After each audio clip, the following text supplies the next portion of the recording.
नमस्कार सभी को, मैं नील बेनीवाल अवर्स एजुकेशन के इस प्लेटफॉर्म पर आप सभी का स्वागत करता हूं। तो आज की क्लास में हरियाणा के मार्च के जितने भी इंपॉर्टेंट करंट अफेयर बनते हैं वो सारे कवर करेंगे। इससे पहले फरवरी और जनवरी दोनों महीने के हम कवर कर चुके, वो दोनों क्लासेज आपको प्ले लिस्ट में मिल जाएगी। शुरू करते हैं और सारे के सारे करंट अफेयर जो सीईटी का एग्जाम जो होने वाला है उसके लिए काफी इंपॉर्टेंट है। सबसे पहले देखिए, और बाकी मार्च के मंथ के अंदर आपके दो इंपॉर्टेंट टॉपिक बनते हैं जिनसे करंट अफेयर के क्वेश्चन पूछे जा सकते हैं। एक तो सूरजकुंड मेले से पूछा जाएगा, सूरजकुंड मेला जो आपका आयोजित किया गया था इस बार मार्च महीने में। दूसरा, इस बार बजट जो पेश किया गया है हरियाणा सरकार के द्वारा 2022-23 का, वो मार्च के महीने में पेश किया गया है। तो ये दो इंपॉर्टेंट टॉपिक बनते हैं। तो सबसे पहला क्वेश्चन देखिए, 2022 में सूरजकुंड मेले का कौन सा संस्करण आयोजित किया गया? तो 2022 में जो सूरजकुंड मेला जो हुआ था वो कौन से नंबर का था? तो ये पूछा गया है। तो देखिए, सबसे पहले आप सभी को पता है 1987 के अंदर सूरजकुंड मेले का जो उसकी शुरुआत होती है। सूरजकुंड मेला सबसे पहला एडिशन कब हुआ था? 1987 में। तब से लेकर कंटिन्यूअस चलता आ रहा है, लेकिन पिछले साल क्या 2020 में इसका आयोजन हुआ था। कौन सा? 34वां संस्करण हुआ था। उसके बाद 2021 में 35वां होना था, लेकिन कोविड की वजह से 2021 में इसका आयोजन नहीं किया गया और इस बार 2022 में ये 35वें मेले का आयोजन जो है वो किया गया। Right answer option number C बनेगा इसका। इस बार जो है सूरजकुंड मेला कौन से नंबर का था? 35वें नंबर का। इसके साथ ही सूरजकुंड मेला जो है वो हर साल आपका फरवरी के महीने में लगता है, लेकिन ऐसा पहली बार हुआ है जब आपका ये पहली बात तो ये 2 साल के बाद आयोजन किया गया, आज तक कभी मिस नहीं हुआ था। दूसरा, इस बार मार्च महीने में 19 मार्च से लेकर और 4 अप्रैल तक जो इसका आयोजन किया गया। ठीक है, तो ये भी आप इसके बारे में ध्यान रख सकते हैं। और जो सूरजकुंड मेला है कहाँ पर लगता है? फरीदाबाद में। सबसे बड़ा आपका जो क्राफ्ट मेला जो है वो आपका सूरजकुंड मेला रहेगा, और पहला कैशलेस मेला आपका वो भी सूरजकुंड मेला रहेगा। और ये जो सूरजकुंड मेला जो है इसका उद्घाटन किसके द्वारा किया गया? तो हरियाणा के राज्यपाल जो है बंडारू दत्तात्रेय और हरियाणा के मुख्यमंत्री मनोहर लाल खट्टर के द्वारा। बंडारू दत्तात्रेय और खट्टर के द्वारा इन दोनों ने जो इसका उद्घाटन किया था 2022 के सूरजकुंड मेले का। Right answer option number C 35वां। इसके बाद देखिए, सूरजकुंड इंटरनेशनल क्राफ्ट मेला 2022 के अंदर जो हुआ था इसका पार्टनर कंट्री कौन सा बना था? यानी कि थीम कंट्री जो है वो आपकी पूछी गई है, थीम कंट्री। तो ये थीम कंट्री आपकी कौन सी हो जाएगी? तो इसका जो राइट आंसर बनेगा, पहले किसको बुलाया गया था? ब्रिटेन को पहले इनवाइट किया गया था इस मेले के लिए, लेकिन ब्रिटेन ने मना कर दिया। तो उसके बाद किसको बुलाया गया? उज्बेकिस्तान जो है वो इस बार का थीम कंट्री जो है वो बना, उज्बेकिस्तान बन गया theme country. Right answer option number second. हमने अभी अभी बात किया था 2022 के अंदर 35वां एडिशन था, 2020 के अंदर कौन सा 34वां एडिशन था। तो ये जो 2020 में जो आयोजन किया गया था ना, इसमें भी जो थीम कंट्री कौन सा बना था? इसमें भी उज्बेकिस्तान जो है वो आपका थीम कंट्री था। यानी लगातार 34 और 35वें मेले में जो थीम कंट्री बना उज्बेकिस्तान, और आगे थीम स्टेट जो है वो हम आगे पढ़ते हैं। इसके बाद देखिए नेक्स्ट, किस हरियाणवी को उत्तर प्रदेश विधान परिषद में विपक्ष का नेता चुना गया? वैसे ही इंपॉर्टेंट नहीं है क्योंकि इनको एक बार चुना गया 2 महीने के लिए, अभी मई के अंदर 28 मई को इनका कार्यकाल खत्म हो गया। बस ये ध्यान रखना, संजय लाटर, जींद से संबंध है। इंपॉर्टेंट नहीं है क्वेश्चन। हरियाणा का पहला कौशल वृद्धि केंद्र किस गांव में स्थापित किया गया? तो हरियाणा का पहला कौशल वृद्धि केंद्र जो है वो हरियाणा के उप मुख्यमंत्री दुष्यंत चौटाला ने इसका उद्घाटन किया। कहां पर? उचाणा खुर्द के अंदर। राइट आंसर जो बनेगा ऑप्शन नंबर ए बनेगा इसका राइट आंसर। और इसकी पीडीएफ जो वो आप ले सकते हैं, डिस्क्रिप्शन में आपको लिंक मिलेगा ऐप का। अपनी ऐप के ऊपर आपको ये पीडीएफ मिलेगी, जितनी भी करंट अफेयर बनते हैं जनवरी फरवरी मार्च के इंपॉर्टेंट करंट अफेयर मिलेंगे, और या आप टेलीग्राम पे भी शेयर कर दिए जाएंगे। तो आप टेलीग्राम और ऐप दोनों से आप कनेक्ट रहें। देखिए, इसका राइट आंसर बनेगा ऑप्शन नंबर ए। और इसके अलावा देखिए, कौशल की बात हो चुकी है, तो हरियाणा सरकार के द्वारा एक पोर्टल लॉन्च किया गया जो कि काफी इंपॉर्टेंट है, हरियाणा कौशल रोजगार निगम लिमिटेड। आपने सुना होगा इसके बारे में, काफी ज्यादा चर्चा में रहा ये पोर्टल। तो हरियाणा कौशल रोजगार निगम लिमिटेड जो है इसकी शुरुआत कब होती है? तो इसकी शुरुआत जो है वो होती है 13 अक्टूबर 2021 को। ये पोर्टल आपका लॉन्च किया गया, हरियाणा कौशल रोजगार निगम लिमिटेड जो है ये पोर्टल आपका लॉन्च किया गया 13 अक्टूबर 2021 को। 2013 के एक्ट के तहत इसको लॉन्च किया गया। इसके अध्यक्ष जो है वो कौन होते हैं? इसके अध्यक्ष होते हैं अभी वर्तमान में कौन है? संजीव कौशल, जो हरियाणा की चीफ सेक्रेटरी है, संजीव कौशल, जो कि इस पोर्टल के आपके अध्यक्ष है। दूसरा, इस पोर्टल के सीईओ जो है वो कौन है? सीईओ के बारे में क्वेश्चन पूछा गया था कि हरियाणा कौशल रोजगार निगम लिमिटेड जो हाल ही में एक नया पोर्टल बनाया गया, इसके सीईओ कौन है? तो अभी इसके सीईओ है अनंत प्रकाश पांडे। अनंत प्रकाश पांडे जो अभी वर्तमान में क्या है? इसके सीईओ जो है वो हो जाएंगे इस पोर्टल के। ठीक है, और इसके अंदर टोटल कितने? तो 5 मेंबर होते हैं हरियाणा कौशल रोजगार निगम लिमिटेड के अंदर। नेक्स्ट देखिए, हरियाणा में बजट 2022 में महिलाओं के लिए किस पुरस्कार की घोषणा की गई? तो हरियाणा का जो अभी 2022-23 का जो बजट पेश किया गया, पहली बात इसको कब पेश किया गया? International women's day, international women's day, अंतर्राष्ट्रीय महिला दिवस, जो कि 8 मार्च को आपका मनाया जाता है, इसी दिन इसको पेश किया गया और इसमें एक महिलाओं के लिए एक पुरस्कार की घोषणा की गई, जो कि आपका कौन सा रहेगा? सुषमा स्वराज पुरस्कार। ऑप्शन नंबर सी जो है आपका इसका वो राइट आंसर रहेगा। सुषमा स्वराज जो है, जिनका संबंध हरियाणा के अंबाला कैंट से इनका संबंध रहेगा। इनकी अभी जो पीछे 2019 में इनकी जो है वो डेथ होती है, 6 अगस्त 2019 को इनकी डेथ होती है। उसके बाद इनको 2020 के अंदर एक पुरस्कार दिया जाता है, जो कि कौन सा रहेगा? पद्म विभूषण। पद्म विभूषण पुरस्कार दिया जाता है और वो भी मरणोपरांत इनको जो है वो दिया जाता है, क्योंकि इनकी 2019 के अंदर तो इनकी मृत्यु हो जाती है। ठीक है, और सुषमा स्वराज के बारे में एक इंपॉर्टेंट क्वेश्चन अगर आपसे ये पूछे कि दिल्ली की पहली महिला सीएम, दिल्ली की पहली महिला सीएम आपसे पूछेंगे, तो दिल्ली की पहली महिला सीएम बनेगी सुषमा स्वराज। और इसके साथ ही आपको ये भी ध्यान रखना, बजट 2022 के लिए 2022 में जो बजट पेश किया गया, इसमें खेल क्षेत्र में कुल कितने रुपए आवंटित किए गए? तो खेल क्षेत्र में कुल कितने? तो खेल क्षेत्र में कुल 540 करोड़ रुपए जिसके अंदर आपके आवंटित किए गए। ऑप्शन नंबर ए इसका रहेगा। और बाकी इसमें इंपॉर्टेंट क्या इंपॉर्टेंट ये है कि लगभग इस बजट के तहत आपके कहां पर खर्च किए जाएंगे? लगभग 1100 तो आपकी नई खेल नर्सरियां और एक राष्ट्रीय खेल संस्थान की तर्ज पर पंचकुला में आपका हरियाणा राज्य खेल संस्थान जो है उसकी स्थापना का लक्ष्य रखा गया है। ठीक है, तो ये ध्यान रखना, पंचकुला में हरियाणा राज्य खेल संस्थान की स्थापना का लक्ष्य रखा गया, जो बजट में इस बार किया गया था। हरियाणा 2022-23 के बजट में स्वास्थ्य क्षेत्र में कितना बजट पास किया गया? तो स्वास्थ्य क्षेत्र में लगभग 8,926 करोड़ रुपए जो इसके अंदर आपके पास किए गए। किसके लिए? स्वास्थ्य क्षेत्र के लिए 2022-23 में। और इसके अंदर लगभग आपका ये बजट आपका किसमें? तो कुछ एक जगह पे आपके बनाए जाएंगे कौन से? Medical college. तो वो कहां पर बनाए जाएंगे? पलवल, चरखी दादरी, पंचकुला, फतेहाबाद, यहाँ पर आपके लगभग मेडिकल कॉलेज जो वो आपके खोले जाएंगे। और एड्स पीड़ित उनके लिए क्या है? एड्स पीड़ित के लिए जो आपके लगभग 2250 रुपए प्रति माह की पेंशन के तौर पर भी एक लक्ष्य जो इसके अंदर रखा गया है। ठीक है, तो ये ध्यान रखना, एड्स पीड़ितों के लिए भी इस बार पेंशन का प्रावधान जो है वो किया गया था। हरियाणा में 2022-23 के लिए कितने करोड़ रुपए का बजट पेश किया गया? देखो अब मेन बात ये है, ये इंपॉर्टेंट क्वेश्चन, कि 2022-23 के लिए जो टोटल बजट जो पेश किया गया था वो कितना पेश किया गया था? सबसे पहली बात, ये पेश किसने किया? तो हरियाणा के वित्त मंत्री के द्वारा इसको पेश किया गया।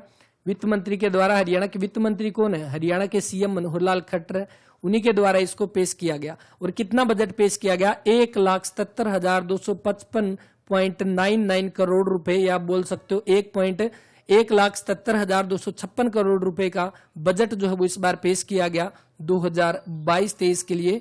ये बजट रहेगा, तो ये आंकड़ा आपको ध्यान रखना है, 1,77,000 आप ध्यान रख लेना, और एग्जैक्ट डाटा भी आपसे पूछ सकता है। इसके अलावा देखिए 1,55,645, ये पिछले साल का जो बजट था 2021-22 का जो जारी किया गया था वो आपका 1,55,645 था। और लगभग ये कितना ज्यादा इस बार पेश किया गया? 15.6% जो है वो पिछले बजट से इस बार ज्यादा पेश किया गया। तो ये डाटा भी आपको ध्यान रखना है। ये जो आपका बजट है 1,42,343 करोड़ रुपए, ये आपका 2020-21 का बजट था। ठीक है, तो ये तीनों आपके सामने है। याद अपने को सिर्फ इस बार वाला जो है वो रखना है, और ये ध्यान रखना है 15.6% जो है वो आपका अधिक बजट पेश किया गया।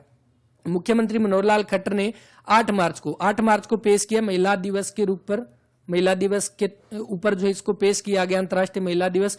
और अपने दूसरे कार्यकाल का, क्योंकि ये दूसरी बार सीएम बने, दूसरे कार्यकाल का तीसरा बजट इन्होंने पेश किया है। ठीक है, तो ये भी आप ध्यान रखना।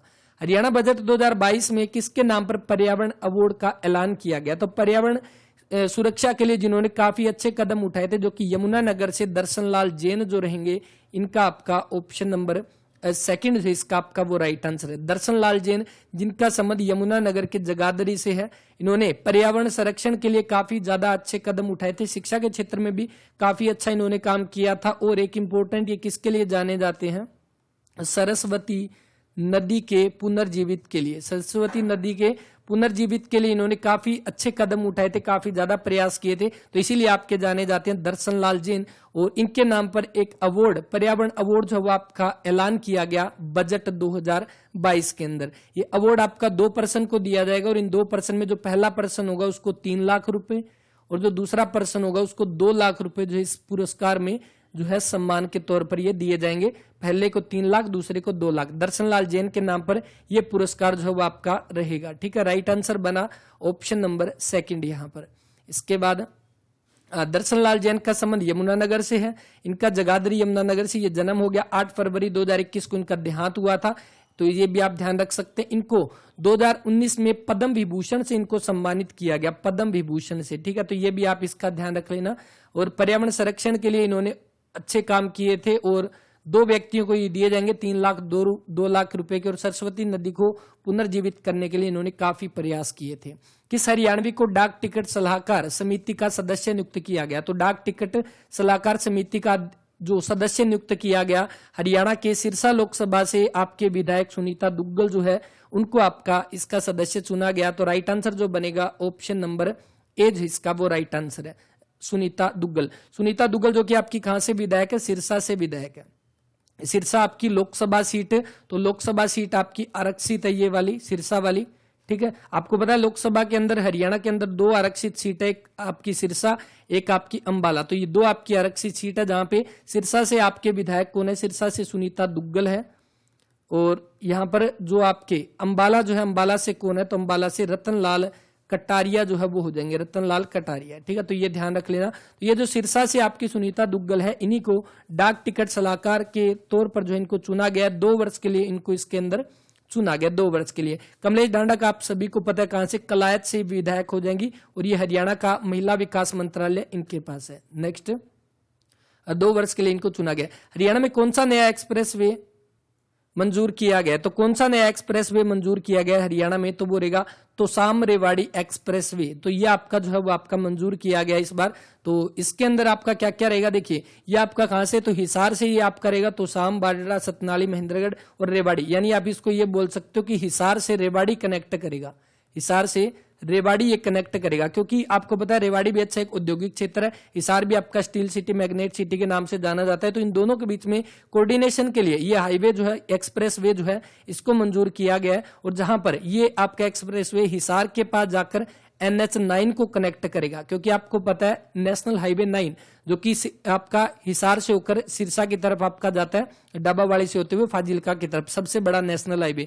तो ये हिसार में आपका कनेक्ट करेगा, तो वहां से ये नेशनल हाईवे 9 पर जाकर कनेक्ट करेगा। और वहीं पे रेवाड़ी में जाने के बाद ये आगे कुंडली मानेसर पलवल, यानी कि जो आपका KMP जो है, KMP एक्सप्रेस वे, पश्चिमी परिधीय एक्सप्रेस वे जो है वो रेवाड़ी से आपका इस साइड आपको कनेक्ट करेगा। ठीक है, तो इसके बारे में बस ध्यान रखना, हिसार से Rewari, Tosham Rewari express way. Next, Jaipur में आयोजित मिसेज इंडिया यूनिवर्स का खिताब किस हरियाणवी ने जीता? तो मिसेज इंडिया यूनिवर्स का खिताब जो है वो जीता ग्रेटर फरीदाबाद की रहने वाली डिम्पी जैन ने जो है ये जीता। राइट आंसर ऑप्शन नंबर 2 यहाँ पर।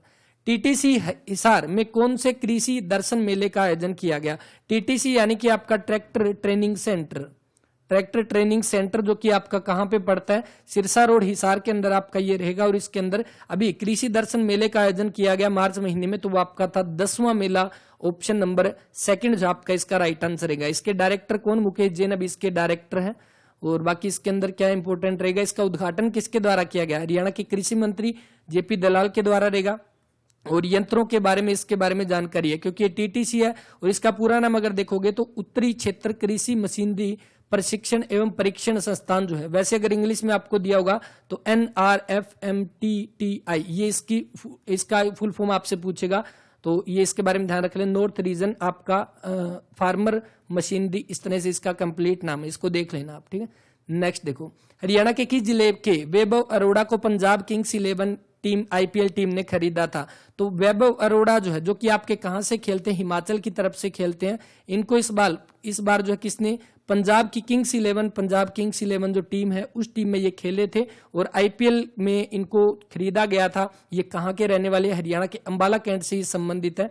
ऑप्शन नंबर ए है आपका इसका वो राइट आंसर रहेगा। ठीक है, IPL से जुड़ा हुआ एक इंपॉर्टेंट क्वेश्चन एक आपको ये भी ध्यान रखना है, हरियाणा से पूछा जाएगा। हरियाणा के जींद जिले के कौन है? यजुवेंद्र चहल। यजुवेंद्र चहल जो है ये इन्होंने इस बार कौन सा जीता है? तो इन्होंने पर्पल कैप जीती है, पर्पल कैप जो है वो जीती है। पर्पल कैप यानी कि जो सबसे ज्यादा विकेट लेता है एक पूरे सीजन के अंदर। तो IPL 15 जो था 2022 के अंदर, इसमें पर्पल कैप जो है टोटल 27 विकेट जीतकर यजुवेंद्र चहल ने ये अवार्ड जो अपने नाम कर लिया। नेक्स्ट, अब ठीक है, ये कहां से खेला करते थे? हिमाचल की तरफ से। हरियाणा के भिवानी में आयोजित कुश्ती प्रतियोगिता में हरियाणा केसरी का खिताब जब किसने जीता? तो वो जीता जींद जुलाना की प्रिया मलिक ने। ऑप्शन नंबर ए जो इसका वो राइट आंसर, हरियाणा केसरी प्रिया मलिक ने। इसके बाद ये आपके आयोजित कहां पर? भिवानी जिले के दिनोद में ये आपकी प्रतियोगिता जो उसका आयोजन किया गया था। हरियाणा में प्रेमी जोड़ों के लिए हेल्पलाइन नंबर जारी किया गया, तो वो कौन सा रहेगा? प्रेमी जोड़ों के लिए हेल्पलाइन नंबर जो वो जारी किया गया 7419400112, लास्ट में 112 है, ठीक है, तो ये देख लेना, ये नंबर जारी किया गया। इसके बाद बहन सन्नो देवी पंचायती राज पुरस्कार जो है 2022 से किसे सम्मानित किया गया? तो बहन सन्नो देवी पंचायती राज पुरस्कार, सबसे पहली बात ये किसको दिया जाता है? ये आपका क्षेत्र के अंतर्गत दिया जाता है जो आपके हेल्थ के अंदर आपका अच्छा काम करे, जो न्यूट्रिशन के अंदर अच्छा काम करे, फीमेल साक्षरता होगी, आपकी वुमेन एम्पावरमेंट होगी, इन सभी क्षेत्र के अंदर जो अच्छा काम करते हैं उन सरपंच को ये अवार्ड जो है वो दिया जाता है बहन सन्नो देवी पंचायती राज पुरस्कार। और बहन सन्नो देवी आप सभी को पता है कौन? विधानसभा की पहली अध्यक्ष, जो महिला अध्यक्ष बनी थी वो सन्नो देवी, इन्हीं के नाम पर ये अवार्ड है। ये 2022 के अंदर दिया गया सुमन को। ऑप्शन नंबर ए जो आपका इसका वो राइट आंसर रहेगा। किसको दिया गया? जो आपकी कहा की यमुनानगर के गांव शहजादवाला की सरपंच सुमन को जो है वो दिया गया बहन सन्नो देवी पंचायती राज अवार्ड 2022। जो सन्नो देवी पंचायती राज अवार्ड जो है ये आपका कब शुरू हुआ? 2010 में इसकी शुरुआत की गई थी। कितने इसके अंदर प्राइज दिए जाते हैं? 51,000 रुपए जो इसके अंदर सम्मान के तौर पर दिए जाते हैं। और अभी 8 मार्च को महिला दिवस के मौके पर सुमन देवी जो है इनको, जो कि यमुनानगर के शहजादवाला की जो सरपंच है, इनको ये अवार्ड दिया गया। इससे पहले भी इनको कुछ अवार्ड मिल चुके हैं, तो वो आप देख सकते हैं ये अवार्ड इनको इससे पहले भी मिल चुके हैं। इसके बाद हरियाणा के किस गांव में यूनानी चिकित्सा महाविद्यालय एवं अस्पताल जो है वो खोला जाएगा? तो यूनानी चिकित्सा महाविद्यालय कहां पर? अकेड़ा गांव, जो कि कहां पर पड़ता है? मेवात के अंदर, यहां पर ये आपका विश्वविद्यालय खोला जाएगा। और हरियाणा के चिकित्सा मंत्री कौन है? तो आप सभी जानते हैं अनिल विज जो है हरियाणा के गृह मंत्री, चिकित्सा मंत्री, आयुष विभाग जिनके पास रहेगा, जो कि हरियाणा के अंबाला कैंट से आपके जीते थे, ठीक है। तो ऑप्शन नंबर ए है इसका वो राइट आंसर है। नेक्स्ट, हरियाणा सूचना आयोग का नया मुख्य सूचना आयुक्त जो वो किसे नियुक्त किया गया? तो हरियाणा सूचना आयोग जो है उसका आपका नियुक्त किया गया विजय वर्धन को। ऑप्शन नंबर सेकंड जो इसका आपका वो राइट आंसर है। जो आपके पूर्व चीफ सेक्रेटरी जो है अभी वर्तमान में कौन है? 35वें नंबर के संजीव कौशल, इनसे पहले 34वें नंबर के थे विजय वर्धन। तो ये विजय वर्धन जो है इनको अभी नया मुख्य सूचना आयुक्त जो है वो आपका नियुक्त किया गया है, ठीक है। और अगर आपसे ये पूछे कि सीधा सूचना आयुक्त भी नियुक्त किया गया है, वो एस फूलिया को आपका नियुक्त किया गया सूचना आयुक्त। ऑप्शन नंबर सेकंड, विजयवर्धन जो है हरियाणा के मुख्य सूचना नियुक्त किया गया। हरियाणा सूचना आयोग की स्थापना नवंबर 2005 में की गई थी और जी माधवन जो है पहले मुख्य सूचना आयुक्त बने थे, जी माधवन। डॉक्टर मंगल सिंह कृषि विज्ञान संग्रहालय, तो इसका उद्घाटन किसके द्वारा किया गया? तो डॉक्टर मंगल सेन। तो डॉक्टर मंगल सेन के बारे में आप जानते हैं, जो कि हरियाणा के डिप्टी सीएम के पद पर रह चुके हैं, उप मुख्यमंत्री के पद पर। टोटल कितने अब तक 6 रह चुके हैं, विदूषण चौटाला 6वें नंबर के हैं। इनमें डॉक्टर मंगल सेन जो थे ये भी डिप्टी सीएम के पद पर रह चुके हैं। इनके नाम का कृषि विज्ञान संग्रहालय जो है उसका उद्घाटन हरियाणा के हिसार के HU में कृषि विश्वविद्यालय के अंदर इसका उद्घाटन किया गया। और किसके द्वारा इसका उद्घाटन किया गया? तो वो हरियाणा के मुख्यमंत्री मनोहर लाल खट्टर के द्वारा इसका उद्घाटन किया गया था। इसके बाद नेक्स्ट देखिए, स्पोर्ट्स स्टार SS अवार्ड 2022। तो स्पोर्ट्स स्टार SS अवार्ड 2022 जो है इसमें किसने sports star of the year का खिताब जीता? Sports star of the year, बिल्कुल राइट आंसर इसका कौन बनेगा? नीरज चोपड़ा। ऑप्शन नंबर 3, हरियाणा के पानीपत से संबंधित नीरज चोपड़ा जो है जिन्होंने जेवेलियन थ्रो के अंदर इस बार ओलंपिक के अंदर भारत को एकमात्र जो गोल्ड मेडल जो दिलाया था। इसके बाद इनको काफी सारे सम्मान मिले थे। कौन कौन से मिले थे? सबसे पहली बात इनको 2021 के अंदर एक तो इनको मिला जो सबसे बड़ा खेल रत्न अवार्ड, मेजर ध्यानचंद खेल रत्न अवार्ड जो है वो दिया गया 2021 के अंदर, ठीक है। इसके बाद 2022 के अंदर इनको दिया गया परम विशिष्ट सेवा पदक, परम विशिष्ट सेवा पदक जो उससे इनको सम्मानित किया गया। उसके बाद 2022 के अंदर इनको कौन सा पद्मश्री जो है वो दिया गया, पद्मश्री जो कि चौथा सिविलियन अवार्ड जो है वो आपका रहेगा, भारत का चौथे नंबर का है। और 2022 के अंदर इनको ये दिया गया, और अभी इनको ये स्पोर्ट्स स्टार एसएस अवार्ड की तरफ से sports star of the year का अवार्ड जो वो दिया गया नीरज चोपड़ा को। ऑप्शन नंबर 3 जो इसका वो राइट आंसर है। 7 अगस्त को कौन सा डे मनाते हैं? जेवेलियन थ्रो डे, क्योंकि 7 अगस्त को नीरज चोपड़ा ने जेवेलियन थ्रो के अंदर गोल्ड मेडल जीता था, इसीलिए 7 अगस्त को। इसके अलावा पुणे के अंदर एक स्टेडियम है, उसका नाम बदलकर भी क्या कर दिया गया? नीरज चोपड़ा स्टेडियम जो है वो कर दिया गया। ये कुछ एक इनको रिस्पेक्ट के तौर पर सम्मानित जो किए गए थे वो आप ध्यान रख सकते हैं। राइट आंसर जो बनेगा ऑप्शन नंबर 3 जो है इसका नीरज चोपड़ा इसका राइट आंसर है। और अगर आपसे ये पूछे sports star of the year, ये तो हो गया मेल की बात, और अगर आपसे ये पूछ ले sports star of the year female का पुरस्कार जब वो किसको मिला, तो ये आपका मिला था मीराबाई चानू को। तो जो भारोत्तोलन के अंदर मीराबाई चानू टोक्यो ओलंपिक के अंदर इन्होंने रजत पदक जीता था, इनको मिला था sports star of the year female का पुरस्कार। क्योंकि हरियाणा से संबंध नहीं है इसीलिए इनको क्वेश्चन के अंदर नहीं लिया, एक्स्ट्रा फैक्ट के अंदर हम बात कर रहे हैं। नीरज चोपड़ा को 2022 में पद्मश्री भी मिला। अब देखिए ये तो बात होगी sports star of the year. अगर क्रिकेट के अंदर पूछ ले कि वर्ष का सबसे बेस्ट खिलाड़ी क्रिकेट के अंदर, वो आर अश्विन, और महिला के अंदर जो है वो रहेगी मिताली राज क्रिकेट के अंदर, तो इसके बारे में ध्यान रख सकते हैं। खेलों को बढ़ावा देने के लिए बेस्ट राज्य पुरस्कार किस राज्य को मिला? हरियाणा को, ऑप्शन नंबर 2।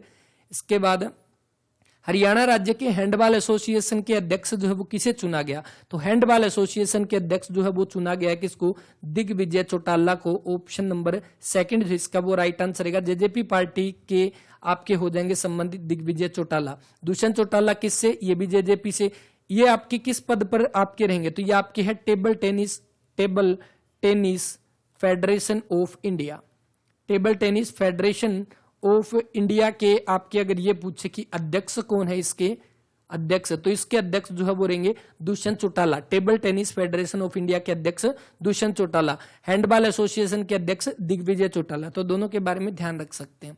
हरियाणा सरकार ने किस फिल्म को जो वो टैक्स फ्री कर दिया? तो कौन सी फिल्म? तो द कश्मीर फाइल्स जो है कश्मीरी पंडितों के ऊपर जो बनी थी, जो उनके साथ जो व्यवहार हुआ था उसके ऊपर जो बनी थी कश्मीर फाइल्स, इसको हरियाणा सरकार ने 6 महीने के लिए टैक्स फ्री कर दिया। वहीं पे पृथ्वीराज जो है ये आपकी मूवी है किससे?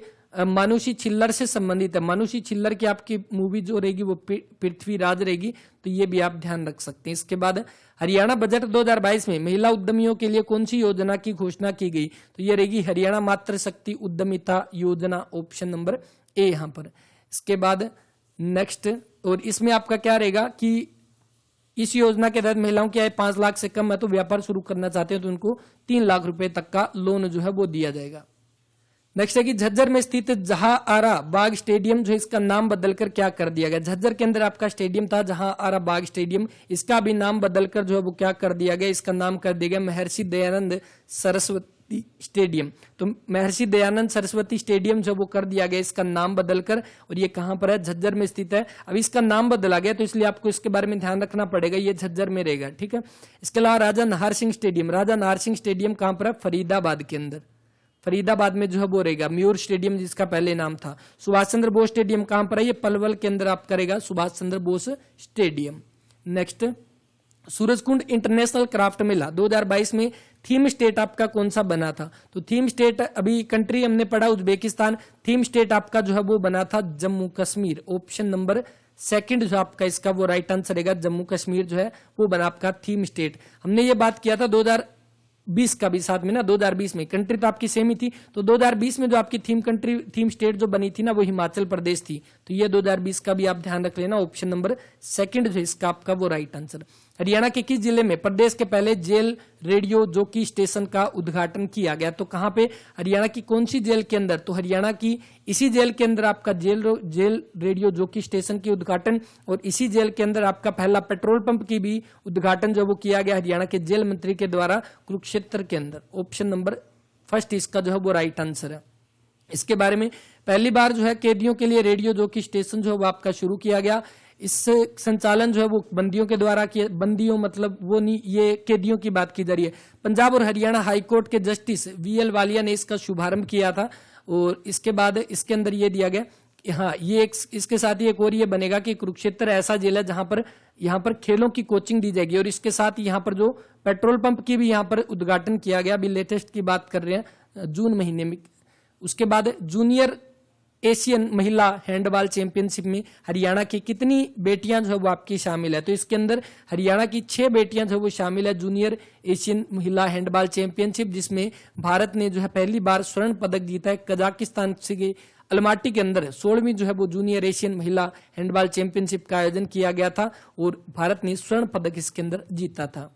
इसके बाद हरियाणा शहर में भारत के पहले virtual smart grid knowledge centre का उद्घाटन किया गया। तो किस शहर में भारत के पहले वर्चुअल स्मार्ट ग्रिड का उद्घाटन? ये मानेसर के अंदर, ऑप्शन नंबर ए रहेगा इसका राइट आंसर। इसके बाद नेक्स्ट आपका जो क्वेश्चन रहेगा, किस जिले में देश का पहला ड्रोन टेस्टिंग सेंटर जो है आपका बनाया जाएगा? तो ड्रोन टेस्टिंग सेंटर कहां पे हमने अभी बात किया था, तो टीटीसी हिसार जो है, ट्रैक्टर ट्रेनिंग सेंटर हिसार जो है, जहां पे आपका 10वां कृषि मेला जो आपका आयोजित होगा उसके अंदर जो आपका पहला ड्रोन टेस्टिंग सेंटर भी वहां पर बनाया जाएगा। तो हिसार ऑप्शन नंबर सेकंड जो इसका वो राइट आंसर।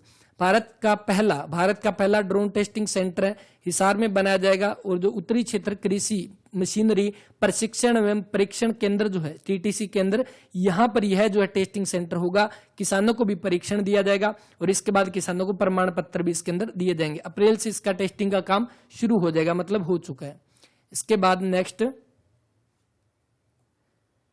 किस जिले में स्वामी ओमनाथ सरस्वती संग्रहालय जो है आपका बनाया जाएगा? स्वामी ओमनाथ सरस्वती संग्रहालय 100 करोड़ की लागत से लगभग हरियाणा के झज्जर जिले में इसको बनाया जाएगा। इसके बाद नेक्स्ट जो क्वेश्चन रहेगा, हरियाणा के किस गांव में महिला दिवस के मौके पर 1100 बेटियों ने 1100 पौधे जो है वो रोपित किए? तो महिला दिवस 8 मार्च को और इस दिन जो है 1100 बेटियों ने 1100 पौधे जो है रोपित किए। बली कुतुबपुर गांव जो है वो आपका कहां पे रहेगा? तो ये गांव आपका सोनीपत में है। तो यहाँ के 1100 बेटियों ने 1100 पौधे जो है वो रोपित किए। इसके अंदर देखिए, सोनीपत जिले के बली कुतुबपुर गांव जमीन पर 1100 बेटियों ने अपने हाथों से पौधारोपण किए हैं। ट्री मैन देवेंद्र सूरा, आप सभी को पता है ट्री मैन के नाम से किसको जाना जाता है? ट्री मैन के नाम से हरियाणा के सोनीपत के कांस्टेबल देवेंद्र सूरा को जो ट्री मैन के नाम से इनको जाना जाता है। और जिला प्रशासन के सहयोग से बेटियों के नाम हरियाणा का पहला ऑक्सीजन बाग जो वो तैयार किया जा रहा है। वीरांगना अमृता देवी के नाम पर जो ऑक्सीजन बाग जो उसका नामांकन किया जाएगा। तो ये भी आपका इंपॉर्टेंट क्वेश्चन बनेगा, एक भी यहां से जो आप इसको नोट कर सकते हैं। इसके बाद, किस हरियाणवी डॉक्यूमेंट्री को जर्मनी में बेस्ट फिल्म अवार्ड जो वो आपका मिला है? कौन सा जो आपका हरियाणवी डॉक्यूमेंट्री जो बिफोर आई डाई, तो बिफोर आई डाई जो है ये आपकी एक डॉक्यूमेंट्री है जो आपके हरियाणा के कैथल के जो आपके इसके डायरेक्टर लेखक हैं उनके द्वारा इसको बनाया गया। ये जर्मनी में बेस्ट फिल्म अवार्ड इनको मिली थी। सॉरी, करनाल के रहने वाले कौन है? लेखक नकुल देव के द्वारा ये बनाएगी। और किसके ऊपर है? ये पक्षियों, कीटों, पौधों की ऐसी प्रजाति जो विलुप्त हो चुकी है उनके बारे में इसका महत्व जो है वो बताया गया है। और इसके बारे में देखिए, ये आपकी डॉक्यूमेंट्री किसके ऊपर आधारित है? पर्यावरण संरक्षण पर। अब तक 55 पुरस्कार जो ये आपकी जीत चुकी है। हरियाणा के 6 जिलों में इसकी शूटिंग हुई थी। किस हरियाणवी को बेस्ट रिसर्च अवार्ड से सम्मानित किया गया? तो बेस्ट रिसर्च अवार्ड से किसको सम्मानित किया गया? तो वो है आपके हरियाणा के रोहतक पीजीआई के न्यूरो सर्जन जो कि गोपाल कृष्णा जो है इसका राइट आंसर रहेगा option number second. Gopal Krishna ने जो है ब्रेन ट्यूमर के ऊपर इन्होंने रिसर्च किया था और हरियाणा के रोहतक पीजीआई से संबंधित है। और किसके बारे में? ब्रेन ट्यूमर, है ना, ब्रेन ट्यूमर।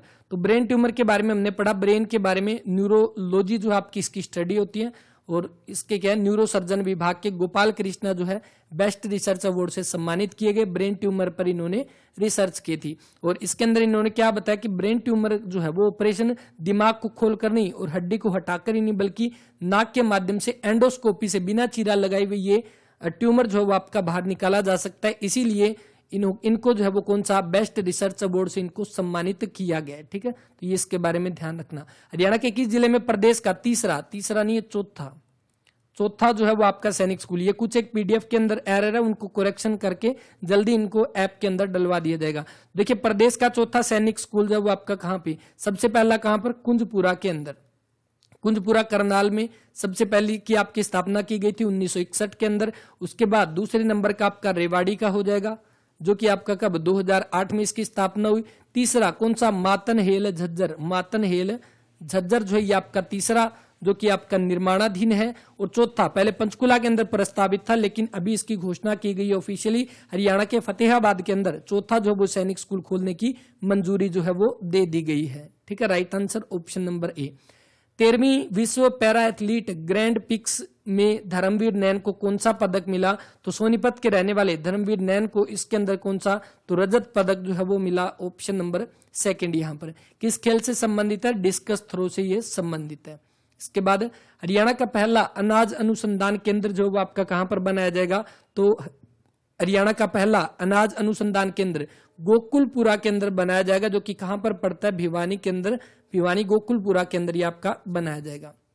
इसके बाद नेक्स्ट, और इसके बारे में क्या है, हरियाणा के कृषि विकास मंत्री जेपी दलाल ने भिवानी जिले के गोकुलपुरा में चौधरी चरण सिंह हरियाणा कृषि विश्वविद्यालय के 63 एकड़ भूमि के आपके यानी कि किसके, हरियाणा कृषि विश्वविद्यालय के अंडर रहेगा, इसका शिलान्यास जो है वो किया था।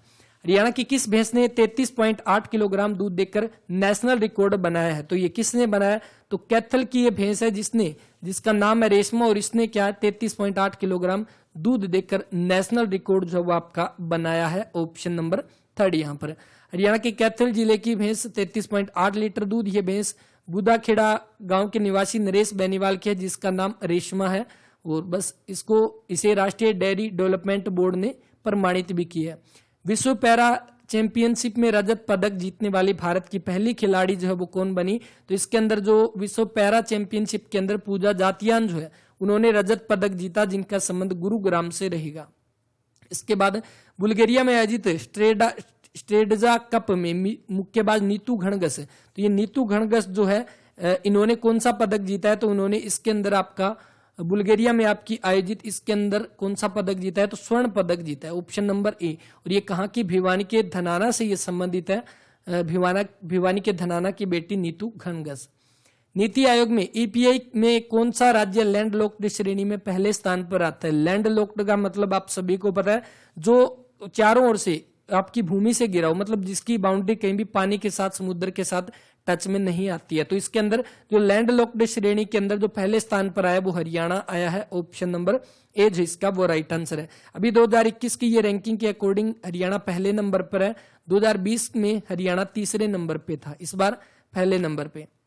और 2021 में पहले स्थान पर हासिल किया, दूसरे नंबर पे उत्तर प्रदेश है, तीसरे नंबर पे मध्य प्रदेश आपका इसमें हो जाएगा। ठीक है, 2020 की तुलना में तीसरे स्थान पे था। तो ये आपके कुछ एक इंपॉर्टेंट क्वेश्चन थे, जितने भी मार्च महीने के इंपॉर्टेंट एग्जाम के पॉइंट ऑफ व्यू से बनते वो हमने कवर किए। अब कुछ इंपॉर्टेंट डेज जो एग्जाम की दृष्टि से काफी इंपॉर्टेंट है वो हम इसमें कवर करेंगे। सबसे पहले 3 मार्च विश्व वन्य जीव दिवस जो है वो आपका 3 मार्च करेगा, इसके बारे में देख लेना। इसके बाद नेक्स्ट 8 मार्च काफी इंपॉर्टेंट, 8 मार्च अंतर्राष्ट्रीय महिला दिवस के तौर पर इसको जो 8 मार्च को आपका मनाया जाता है। और जैसे ये पीडीएफ आप लोगे उसके अंदर आपको ये सारे के सारे जितने भी दिवस है वो सारे के सारे कब मनाए जाते हैं, इनकी इस बार की थीम जो है वो क्या हो जाएगी 2022 की, सारी चीजें अच्छे से आपको पीडीएफ के अंदर मिल जाएगी। 10 मार्च को आपका कौन सा CISF जो है उसकी स्थापना दिवस आपका 10 मार्च जो है वो हो जाएगा, इसकी स्थापना 1969 को रखी गई थी। 12 मार्च को महात्मा गांधी के द्वारा दांडी मार्च जो आपकी शुरू की गई थी 12 मार्च 1930 को, उसके बाद 6 अप्रैल को इन्होंने ये यात्रा जो पूरी की थी, नमक कानून जो तोड़ा था उसके ऊपर ये रहेगा 12 मार्च दांडी यात्रा से जुड़ा हुआ। 13 मार्च नो स्मोकिंग डे, इसके बाद 15 मार्च अधिकार दिवस, और उसके बाद नेक्स्ट अपना जो इंपॉर्टेंट इसके अंदर रहेगा 20 मार्च अंतर्राष्ट्रीय हैप्पीनेस डे जो है वो आपका 20 मार्च को आपका मनाया जाता है। 20 मार्च का आपका और कौन सा है, विश्व जो आपका गोरेया दिवस भी आपका, विश्व गोरेया दिवस भी आपका 20 मार्च को मनाया जाता है, क्योंकि इनकी संख्या कम हो गई इनको बचाने के लिए। उसके बाद नेक्स्ट मोस्ट इंपोर्टेंट जो रहेगा 21 मार्च अंतर्राष्ट्रीय वन दिवस जो है वो मनाया जाता है 21 मार्च को। अब आप इसको याद रख लेना, 21 मार्च को अंतर्राष्ट्रीय वन दिवस, और एक आपका डाउन सिंड्रोम दिवस भी आपका मनाया जाता है, कविता दिवस भी आपका इसमें मनाया जाता है, लेकिन अपने को वन दिवस याद रखना है। अब देखो अगर अपने को वन लगाने हैं तो छोटे पौधे लगाकर उसमें क्या करेंगे, उस दूसरे दिन उसके अंदर पानी डालेंगे। तो 21 मार्च के दूसरे दिन आपका कौन सा दिन आता है, विश्व जल दिवस आता है 22 मार्च को। ठीक है, तो ये दो तो काफी इंपोर्टेंट है, 8 मार्च वाला भी काफी इंपोर्टेंट है। तो 22 मार्च को आपका किसके लिए कोने कोने में साफ जल उपलब्ध कराया जाए, जल के महत्व को समझाया जाए, विश्व जल दिवस आपका मनाया जाता है। 23 मार्च काफी इंपोर्टेंट, 23 मार्च 1931 को आपके सुखदेव, भगत सिंह और राजगुरु इन 3 क्रांतिकारियों को फांसी दी गई थी, तो इसीलिए 23 मार्च को आपका शहीदी दिवस के रूप में आपका मनाया जाता है। उसके बाद 23 मार्च को आपका जो आपका मौसम विज्ञान दिवस भी आपका मनाया जाता है। इसके बाद नेक्स्ट आपका जो इंपॉर्टेंट रहेगा 24 मार्च को टीबी डे हो गया, टीबी डे 24 मार्च को। 26 मार्च को बांग्लादेश स्वतंत्रता दिवस आपका हो गया। हालांकि 26 मार्च 1971 को बांग्लादेश ने खुद अपनी स्वतंत्रता की घोषणा की थी, लेकिन इनको स्वतंत्रता कब मिली? क्योंकि आप सभी को पता है 1972 के अंदर कौन सा शिमला समझौता जो हुआ था, है ना, शिमला समझौता भारत और पाकिस्तान के बीच में। और इसी जो 1971 का जो भारत पाक का जो युद्ध हुआ था, इसी के बाद बांग्लादेश को जो है किससे आजादी मिली थी? पाकिस्तान से। क्योंकि पहले जो बांग्लादेश था वो पूर्वी पाकिस्तान था, लेकिन इसने क्या 26 मार्च 1971 को पहले ही अपना स्वतंत्र दिवस जो उसकी घोषणा कर दी थी। इसके बाद नेक्स्ट इंपॉर्टेंट तो अपना ये हो गया 3 मार्च को कौन सा मनाया जाता है? वर्ल्ड हियरिंग डे आपका मनाया जाता है। और मार्च के दूसरे महीने में आपका कौन नो स्मोकिंग डे आपका मनाया जाता है। CISF हमने पढ़ा 10 मार्च को आपका मनाया जाता है। पाई दिवस, हाँ ये देखो पाई दिवस जो वो आपका कब मनाया जाता है? पाई की वैल्यू कितनी होती है? 3.14 होती है। वैसे 22/7 भी होती है, लेकिन 3.14। तो 3.14 का मतलब तीसरा महीना और 14 तारीख। तो मार्च की 14 तारीख को आपका पाई दिवस जो आपका होता है वो मनाया जाता है, पाई जो होती है। तो पाई दिवस आपका कब मनाया जाता है? 14 मार्च को, ऑप्शन नंबर 2। इसके बाद नेक्स्ट आपका जो रहेगा संत रामकृष्ण की जयंती आपकी 8 मार्च को। और 20 मार्च को आपका कौन सा? तो अंतर्राष्ट्रीय हैप्पीनेस डे हमने पढ़ा। 21 मार्च को आपके ये सारे मनाए जाते हैं। वानिकी दिवस यानी कि वन दिवस आपका, डाउन सिंड्रोम, कविता दिवस आपकी 21 मार्च को, ये सारे के सारे आपके मनाए जाते हैं। टीबी डे हमने पढ़ा 24 मार्च को। तो ये कुछ एक इंपॉर्टेंट डे थे जो हमने इसमें कवर किए। उम्मीद करता हूँ क्लास आपको अच्छी लगी होगी। अब से पहले हमने कवर कर चुके हैं कौन से? जनवरी के कवर कर चुके हैं, फरवरी के हम कवर कर चुके हैं, मार्च के, और अभी जल्दी ही अप्रैल और मई 2 बचे हैं। तो अप्रैल और मई इसी अगले 10 एक दिन के अंदर ये दोनों मंथ के भी कवर कर लेंगे। तो हमारे अब बिल्कुल हम कंटिन्यूअस हो जाएंगे, क्योंकि अभी हम थोड़ा लेट चल रहे हैं इन करंट अफेयर के मामले में। तो जल्दी सारी चीजें कवर हो जाएगी अच्छे से। और जनवरी, फरवरी, मार्च की हो चुकी है, तीनों की प्लेलिस्ट आपको मिल जाएगी, ठीक है। और उसके बाद अप्रैल और मई के जल्दी ही कवर करते हैं करंट अफेयर। तो उम्मीद करता हूं क्लास आपको अच्छी लगी होगी। टेलीग्राम चैनल आप ज्वाइन कर सकते हैं, ऐप भी डाउनलोड कर लें। वहां पे आपको बहुत सारी चीजें फ्री ऑफ कॉस्ट भी मिलेगी, मॉक टेस्ट भी फ्री में मिलेंगे, तो आप जाकर वहां से जुड़ सकते हैं। तो इस वीडियो में इतना ही। क्लास के बारे में अपना वैल्यूएबल रिस्पॉन्स जरूर दें। मिलते हैं नेक्स्ट वीडियो में। धन्यवाद।